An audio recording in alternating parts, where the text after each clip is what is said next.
Welcome to my YouTube channel. My name is Andrew Ma. Okay. On this channel, I do photography, videography tips, and I also do tech reviews. But as of today, I have not done any tech reviews yet, but I am definitely looking forward in the future. But anyways, today I'm going to do part 2 to primes versus zooms. Part 2, alright, part 2, so it's going to be interesting. For people out there who don't know much about photography, in the camera world there are two types of lenses to choose from in order to place on the camera body. And those two choices are zoom and prime lenses. When making your decisions what lenses to get, each one has cons and pros.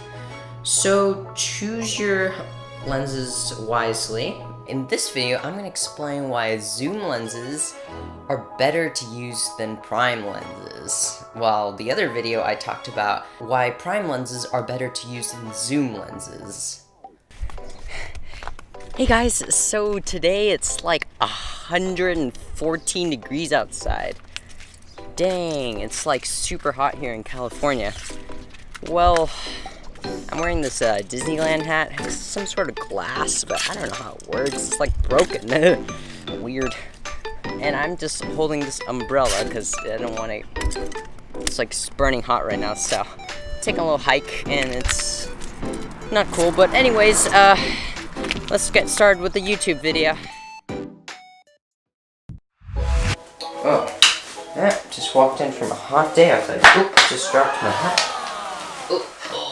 Okay, I'm gonna get a little seated, fix this camera a little quick, a little fast.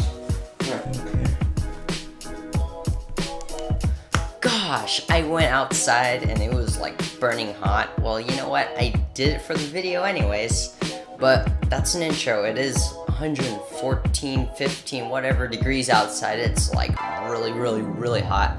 Anyways, let's get started with the YouTube video itself. Alright. Oops, one thing real quick, I think I forgot to silent my phone. Make sure you do that. Silent toss on the side. Cool. Okay, so in my personal uses and experiences, I tend to like zoom lenses better because it's better. And that's what this video is going to be about. So I'm going to give you 4 reasons why I like zoom lenses better than prime lenses. So basically, I like how zooms is like a all-in-one package offer. It's not like if you're stuck with one lens, you can't really zoom with it back and forth, and you know that can be really inconvenient. So definitely I like it because of its like all-in-one packaging. Okay, so anyways, prime lenses are good in low light scenarios, but they do fail at one thing. And you might ask, and what do they fail at? Okay, so in tight spaces where it's hard to move, prime lenses are not going to be your friend because you might get pictures that may turn out blurry, you know? Blurry, like you're just walking around and you can't really like take pictures because it's like fixed focal length where you can't really do much. While zoom lenses, you can actually go around basically and then try to find a good spot where everything is, and then just pick your frame because you can adjust the focal length. And I talked about focal length in a few videos back, so definitely check that out. For an example, like in a party where it's hard to move, prime lenses, you're gonna have some problems because it's built with one focal length. So you can't really adjust to what focal length or millimeters you want to take the picture at, basically. Well, zoom lenses are better because, you know, you can switch the focal length back and forth, so that means you can be able to get like a wide angle shot, and then you can also get like a really zoomed in shot too. Just up to your lens really, but yeah, it's convenient there, so you can get different perspectives. While prime lenses kind of like lock you in one spot, and it's hard to like get around like some party that's like dense. There will be times like a party or something where there will be these special moments, and if you're gonna take pictures, I recommend zoom lenses because you can be like taking a picture of a baby with like a super like background like a blur, at 1 minute, and the next minute you can take pictures of what? There's a fly in this room. What the heck? Get out. Okay, so back to the topic real quick again. So, like I was saying earlier, there will be special times at the parties where you need to get shots that you don't want to miss later, so you can like have like a beautiful collection, you could say. So I just say, have your camera ready when it is needed, because you are gonna get spectacular shots. So just hold in hand, prepare it. But that's the problem with prime lenses though. If you pick a correct prime lens, you're in good luck there, but it's not always the case in scenario, you know?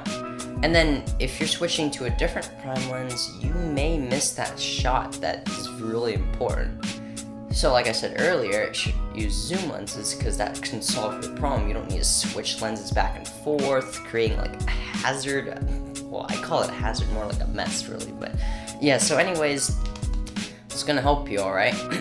Okay, for an example, like there will be like a baby at the party or something, you want to get like a blurry background shot, so you're gonna zoom right into the baby, and then the next second later there's like some sort of like kids running around, so you want to get like a wide angle shot, you know? So switching prime lenses, it's gonna really slow you down. You're not gonna be able to get like that cool epic shot, like, hey, I'm gonna take this picture, and the next second you're like, oh, dang it, I wish I, put on the correct prime lens, you know? While zoom lens, you're like, click, and then click, got like 2 shots there. While like prime lenses, you're gonna be like stuck with one, and then you're gonna have problems with the other. It's weird, but yeah, it's one thing, alright? Number 2, you only have 1 chance at the shot, so don't miss it. So, like I said earlier about the baby and all sorts and the party and stuff, don't miss the shot, that's one thing. I got this one from Jason Lanier. He said, you only get 1 chance at that shot, so you gotta take that chance, because that shot may be the shot that you don't want to miss, because, I don't know, for certain reasons, you may enjoy that shot later while you're, like, editing it post, you know? It's cool, good to know about that. So, like, I found this one bird. It was on, like, some sort of, like, hill area. So, basically, the bird's there, and then I'm here, and I wanted to take the picture of the bird. So I did one zoom-in shot where I get, like, that awesome blurry background, and then I just zoomed out for the awesome, beautiful landscape. So that's convenient about zoom lenses. And prime lenses, I'm not sure. You're gonna, like, walk up to the bird, but then that'd be the problem, because the bird would go away, because it'd be scared of you. But I'm not sure about this one, though, because this bird, like it was, like, jumping on people's hands of some sort. I'll put that picture, definitely, so take a look at that. So anyways, yeah, zoom lenses help you, they help you, it's more versatile for many situations. You can zoom in, out, quickly, fast, you don't have to do much. Oh, I got another example too. I think it's like a third example or whatever it is, but yeah, this is another example.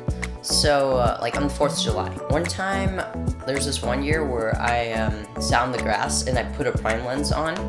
The thing is, I zoomed in, it was a prime lens, and it was at like, I think like 105 millimeters, something like that. I don't know if I'll put that in the link description if you want to take a look, but I prepared the lens for the fireworks, but the problem is that when you switch back and forth with a prime lens, it kind of makes you lose time. And like there's fireworks, and then like, whoa, there's this beautiful thing in the sky, and then suddenly you're like, oh, I'm changing the lens, and you're like, oh, I missed that shot. It's like, dang it. Don't do that like me. Get a zoom lens, so maybe you can get like a landscape real quick, and then you can like zoom in that shot, and for taking pictures of fireworks, I think I would use, maybe like if you have some sort of lens, maybe a 24-70, try 70 to 200, maybe, just give it a try, it might get some spectacular shots from it. Okay, number 3, using zoom lenses will be less prone to dust in camera sensor and also in the lens too. From what I hear online, they have like other photography tutorials too. Like, I think Mango Street did a tutorial on this, so like the dust in the camera, so that's not good. So basically, it's really annoying to see on the picture when you like take the picture. Like there's like you'll see dust particles on the picture, so that can be avoided if you don't change lenses back and forth way too many times. But depending on the situation, maybe you have a prime lens, you only like switch like 2 or 3 times. But I mean, they have their benefits. But the zoom lens, and if you have like a zoom lens with like a really wide range of like focal lengths, then I don't think you need to really switch that much unless you're trying to go for like low light scenarios where prime lenses perform better then. But zoom lenses will be your absolutely best choice. Well, it would be the best choice, of course, because you're not going to be switching lenses back and forth too many times. So if you don't switch the lenses back and forth too many times, you won't get as much dust in your sensor. Then switching from primes to primes to primes to primes, that's like a lot more dust coming into your sensor. But I mean, some photographers out there are really careful, so you can also avoid that. Okay. So number 4, getting the shots before the camera becomes the distraction. Like Kai Wang said, well, somehow when I watched this tutorial, this is what I got from it. He's like, you know, like sometime, like if you hold the camera, you kind of intrude someone's personal space. I don't know. That's what I think, at least. Or like if you have like a gigantic, like if you have like some sort of camera, you could distract them. You know, they're like, ooh, I don't want to be in the picture. I'm good. Like kind of like that. So if you have like a zoom lens, like if you're a person who likes to take pictures in public, but I mean like you take pictures of people in public that you don't know, okay, that's really weird, alright, but anyways, well, zoom lenses will be your friend because you can zoom like really close up to them without them even knowing that you're there, you know, so that's the benefit of a zoom lens. Well, of course, if you use a zoom lens, what I mean is like 70 to 200, some sort of that zoom lens. There's more varieties out there, but if you use that, I think, yeah, you should be able to get your shot. But if you take pictures with prime lenses and you have a zoom, you can't really zoom back and forth out just in case, because what if someone was here, standing here, you were standing here, and then a person was standing there. So basically, your zoom lens would need to be zooming from that focal length to this focal length, so that's the benefit of that. But if your prime lens was a specific focal length, you'd be able to take a picture of that one person, while the other person you can't take a picture of because it's not in the range of the focal length. So that means the picture will turn out blurry if you take a picture of someone like maybe closer to you, because you're zoomed in all the way up, so it's all blurry basically. Okay, if you enjoyed this video, definitely leave a thumbs up. And definitely comment down below in the description if you have any questions about like photography related maybe, or like just in general, like what you think about the video overall. I would like to know your opinion, of course. Yeah, I mean, it helps me improve. Definitely go subscribe to my channel and click the bell button so you can get like, when I post, you'll know that I posted on YouTube. So definitely click the bell button, click the bell somewhere there. Somewhere in the place, of course. And I guess see you in the next video. So basically, I had a script, but it just guides me. Last time I read through the script, I read every word of it, but this time it's different. I just use it as a little guideline just to help me on the video itself, pretty much. And I guess so. That's